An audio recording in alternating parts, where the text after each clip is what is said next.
ምንድነው? ምን እኮ እንደምታወራ ራሱ ምንም ከየት ተነስተህ የት መድረሻ የት እንደሆነ ራሱ አይታወቅም። አርቴታ ነግሯችሁ ነው ወይ ይላል። አሁን ቀልድ በአንተ ቤት አሁን ቀልድ እያሳከን ነው። እሺ እያሳከንም ቢሆን በቃ የማይሆን ነው የመረጥከው እንትን። ለምሳሌ አርቴታ ማለት ምን ማለት ነው? አርቴታ እኮ በዚህ ሰዓት ፕሪሚየር ሊጉን ዋንጫ ሊያነሳ ጫፍ ላይ እየደረሰ ሊጉን እየመራ ያለ 2 እና 3 ጨዋታ እየቀረው በአውሮፓ ቻምፒየንስ ሊግ ቡድኑን ፍጻሜ ላይ ይዞ የሚገኝ በኤፍኤ ካፕ ግማሽ ፍጻሜ ድረስ የመጣ በካራባኦ ካፕ ለፍጻሜ ደርሶ ግን ደግሞ ድል ያልቀናው እንደዚህ አይነት ጀግና የሆነ አሰልጣኝ አንተ ደግፈዋለሁ ብለህ የምትንበጫበጭበት ክለብ በአጠቃላይ በአመቱ ያደረገው 40 ጨዋታ ነው።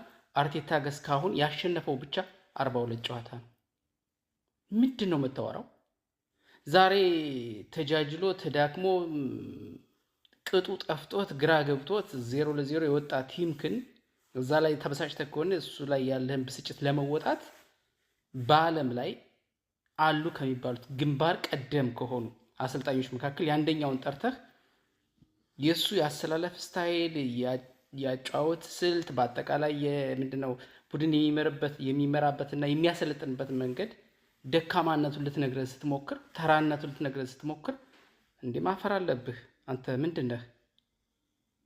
ይሄ ደግሞ እዚህ እኮ አይሃለሁ እዚህ እግር ኳስ እንትን አካባቢ ምንድን ነው ማለቃቀስ እንደዚህ ምናምን ምን አይነት አይሮን ነው።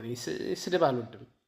አንተን ብዙ እንደዚህ ስድብ አለ በዚህ ምድር ላይ አለ የተባለ ስድብ ነበር ለአንተ ማከታተል እና ደግሞ ማለት አይሮን ነው ፊዚካሊ መቅጣት ነበር አንተን። የምሬን ነው።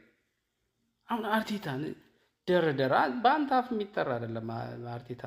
አርቴታ ማለት በአንተ አፍ የሚጠራ አይደለም። በታላላቅ ፕሮፌሽናልስ እናንተ እግር ኳስን ሲጫወቱ በፍቅር ስናያቸው የነበሩ በአድናቆት ስናያቸው የነበሩት የቀድሞ ተጫዋቾች እንኳን ባላግባብ ስሙን ሲያነሱት እንዴት ያበሽኩናል። እንኳን በአንተ አንድ የሰፈር ዱርዬ አርቴታ ነግሯችሁን የገባችሁት ምናምን ምን ማለት ነው? ቀልድም ቢሆን አያምርም። አንዳንዴ ሲቀለድም እኮ ማለት የሚያስኬድ አይነት ቀልድ ሲሆን ጥሩ ነው። ቱሪናፋ ነገር ነው በእግዚአብሔር ሲያስጠላ። እንደዚህ አይነት በቃ እግር ኳስ ውስጥ ገብተው እንደዚህ የሚያማስሉ በጣም ሲያስጠሉ ማለት አሁን ነው።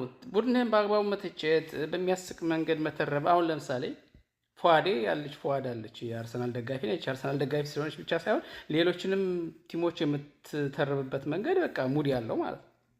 ይሄ ተነስቶ ይላል ዝም ብሎ የማይሆን ነገር